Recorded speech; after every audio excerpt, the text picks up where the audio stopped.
Personnages célèbres ou de l'ombre, ils ont en commun de faire l'actualité.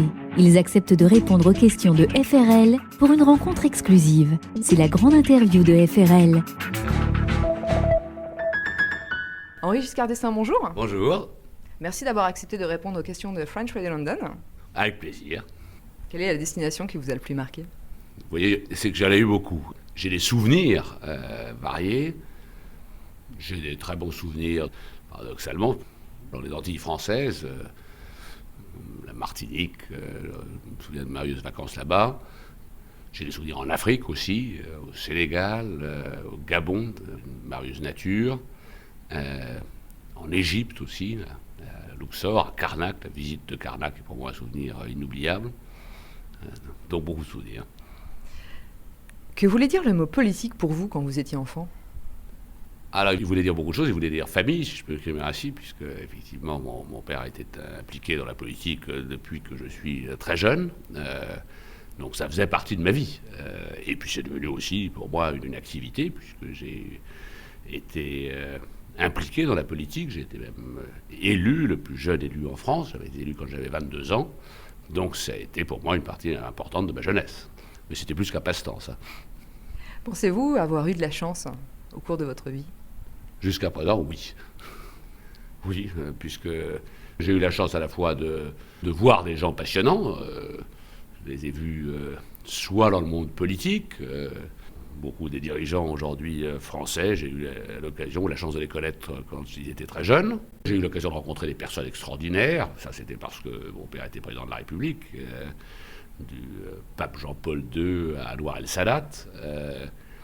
Et puis j'ai eu l'occasion de faire des choses tout à fait passionnantes, aussi bien quand je dirigeais les eaux minérales d'Évian, qui est une des belles entreprises françaises, avec un formidable produit, et puis bien sûr maintenant depuis que je dirige le club.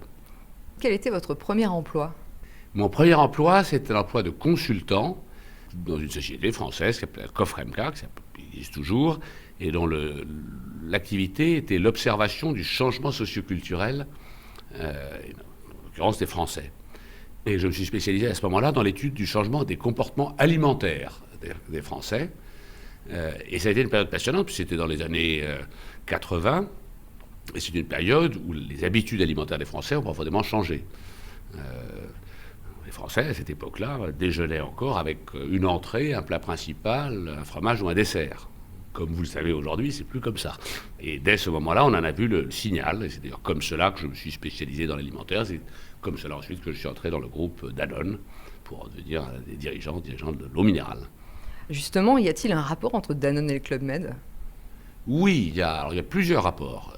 D'abord, Danone avait été fondé par un homme tout à fait remarquable avec lequel j'ai eu la chance de travailler, Antoine Riboud, un entrepreneur, je crois un des plus grands entrepreneurs français, comme Club Med a été fondé par un formidable entrepreneur, Gilbert Trigano. Et d'ailleurs, Gilbert et Antoine se connaissaient et se respectaient. La première fois que j'ai rencontré d'ailleurs Gilbert Trigano, c'était avec Antoine Riboud.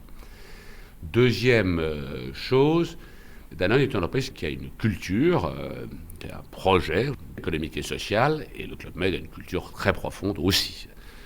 Troisièmement, ce sont deux entreprises d'origine française qui ont un nom et une réputation mondiale. Combien de Club Med y a-t-il aujourd'hui ? 80. Est-ce que vous pourriez nous parler un petit peu des endroits où se trouvent ces Club Med ? La première des choses, c'est qu'ils sont dans les plus beaux endroits du monde. Le talent du Club Med, donc de mes prédécesseurs, que j'essaie de continuer, c'est d'avoir été capable d'aller dans les plus beaux endroits du monde. Et d'y être allé avant les autres. Alors, si je pars du continent américain, je penserai à Cancún, au Mexique. Le Club Med s'y est installé alors qu'il n'y avait qu'un village de pêcheurs. Aujourd'hui, c'est une des plus grandes destinations américaines, mais nous avons toujours le plus bel endroit de Cancún. Est-ce que vous avez vu ce village ? Ah bien sûr, je l'ai vu, je l'ai même reconstruit, puisqu'il avait été malheureusement détruit par un ouragan, Vilma, comme l'avait été largement l'ensemble de la station de Cancún. Vous l'avez reconstruit ? Qu'est-ce que vous voulez dire par là ? Bien, c'est-à-dire que c'est pas moi qui physiquement l'ai fait, mais c'est moi qui l'ai décidé et qui l'ai ensuite conçu, avec mes équipes bien sûr. Nous avions un village qui était un peu vieillissant, et puis qui a été détruit par cet ouragan. Et je me suis dit, on va en faire un des plus beaux villages du Club Med dans le monde. Donc on l'a entièrement reconstruit, redessiné, refait ses jardins. Mais si je prends l'autre bout du monde, ça a été le cas à Bali. Le Club Med a été un des premiers à s'installer avec, là encore, un immense jardin au bord de la mer. Est-ce que vous n'avez pas perturbé un petit peu les habitudes locales en vous y installant ? On peut le voir de deux manières. On a bien sûr ouvert ces destinations à des visiteurs plus nombreux, mais on a aussi donné l'occasion qu'elles soient connues. Personne ne connaissait Cancun avant que le Club Med s'y installe, et peu, moins, connaissaient Bali. Et donc on leur a aussi donné la chance de devenir de grandes destinations touristiques, et donc d'avoir une opportunité de se développer, de créer des emplois. Et comme nous l'avons fait en ayant un très grand soin des sites et des lieux, je crois que nous l'avons fait en les respectant.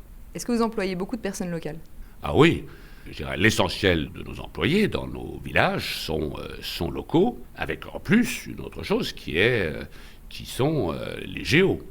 Les géos, qui sont donc ceux qui rendent l'expérience du Club Med exceptionnelle, puisque c'est eux qui s'occupent des enfants quand il s'agit de famille, c'est eux qui initient au sport, c'est eux qui accompagnent nos clients quand ils sont dans leurs vacances, qui leur donnent la possibilité d'expérimenter toutes sortes d'activités.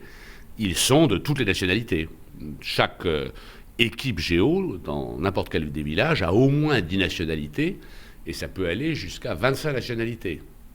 Ce qui est d'ailleurs extraordinaire, puisque ce sont des jeunes de toutes les nationalités, de toutes les cultures, de toutes les religions qui travaillent ensemble et qui sont heureux ensemble. Est-ce que Club Med UK utilise la carte française pour vendre ? C'est une de ces éléments. Je crois que ce qui fait notre différence ici, c'est d'abord et avant tout le fait que nous sommes les seuls à offrir des vacances tout compris haut de gamme, ce qui correspond aujourd'hui à une très grande attente du marché britannique. Mais nous le faisons effectivement avec la French Touch, qui je crois est un des éléments qui fait notre succès depuis un certain nombre d'années, et notamment depuis 3 ans. Est-ce que cette French Touch est une image construite de la France ou quelque chose qui correspond un petit peu à la France ? Non, c'est pour ça que je parle de French Touch. C'est-à-dire que nous ne cherchons pas à être français. Nous cherchons à prendre ce qu'il y a de meilleur chez nous. Alors c'est bien sûr notre gastronomie, c'est aussi un style de vie, c'est aussi une légèreté, c'est aussi une façon d'être, et c'est celle-là que l'on retrouve dans les Club Med du monde entier. Est-ce que vous donnez aux gens l'envie de découvrir la France ? Alors d'abord, nous avons beaucoup de Club Med en France, d'abord dans les Alpes. Ensuite, nous avons d'autres destinations en France, comme Opio en Provence, où nous avons un site merveilleux qui permet de découvrir une belle partie de la France. Ensuite, nous avons des destinations dans des parties de la France plus lointaines. J'en parlais tout à l'heure, de la Martinique à la Guadeloupe, ou des parties dans lesquelles il y a une influence, à la fois britannique ou française, comme l'île Maurice. Donc, nous donnons l'occasion de découvrir des lieux qui sont soit français ou dans lesquels il y a une touche française importante. Henri Giscard d'Estaing, qu'avez-vous apporté à Club Med UK depuis votre arrivée ? J'ai essayé d'aider une formidable équipe à développer Club Med UK. Et l'immense satisfaction que j'ai, c'est que nous sommes en croissance ici depuis 3 ans de plus de 20% par an, dans une période qui n'a quand même pas été la plus facile, ni pour le tourisme, ni pour l'économie, et qui est en train de faire découvrir que Club Med, dans sa formule more inclusive, more exclusive, correspond parfaitement à l'attente du marché britannique, et j'allais dire du segment de ce marché qui a envie d'avoir une expérience internationale, avec une touche française. Peut-on voyager dans tous les continents avec Club Med ? Absolument, on peut voyager de l'Amérique du Sud à l'Amérique du Nord, des Caraïbes à l'Asie du Sud-Est, du Japon à la France, de l'Italie à la Grèce, de la Tunisie au Maroc, de l'Égypte à la Turquie. Pourrions-nous imaginer un Club Med en Alaska ? Nous en avons ouvert un en Mandchourie. L'Alaska, nous n'avons pas encore essayé, mais pourquoi pas. Et vous, personnellement, où passez-vous vos vacances ? Si je prends mes dernières vacances, dont j'ai le bonheur de revenir, c'était à l'île Maurice, au Club Med. Est-ce que vous partez toujours en vacances au Club Med ? Je vais de temps en temps me ressourcer chez moi dans la vallée de la Loire, en France, et le reste du temps, c'est pour l'essentiel au Club Med. Comment voyez-vous le Club Med dans 10 ans ? Quels sont vos rêves pour le Club Med ? Il sera beaucoup plus fort en Asie, puisque nous avons le projet très fort de faire de la Chine le 2e marché du Club Med, d'y avoir 5 villages. Je crois aussi, et j'espère aussi, qu'il restera ce qu'il est, c'est-à-dire un pionnier. Nous venons d'ouvrir, il y a moins d'un mois, le premier resort all-inclusive qui existe en Chine. Comme nous avions ouvert il y a 60 ans, lorsque nous avons été créés, le premier village de vacances tout compris, et c'était aux Baléares. Est-ce que vous êtes une personne qui aime prendre des risques? Oui. Sinon, je ne serais pas le dirigeant du Club Med et nous ne l'aurions pas transformé comme nous l'avons transformé.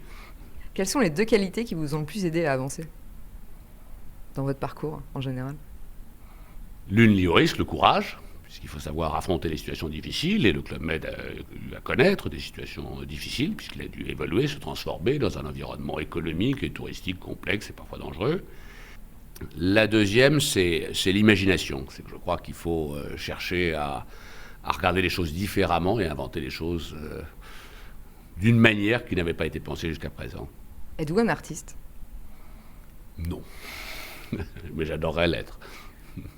Par exemple, s'il y avait une activité artistique que vous pourriez maîtriser, quelle serait-elle?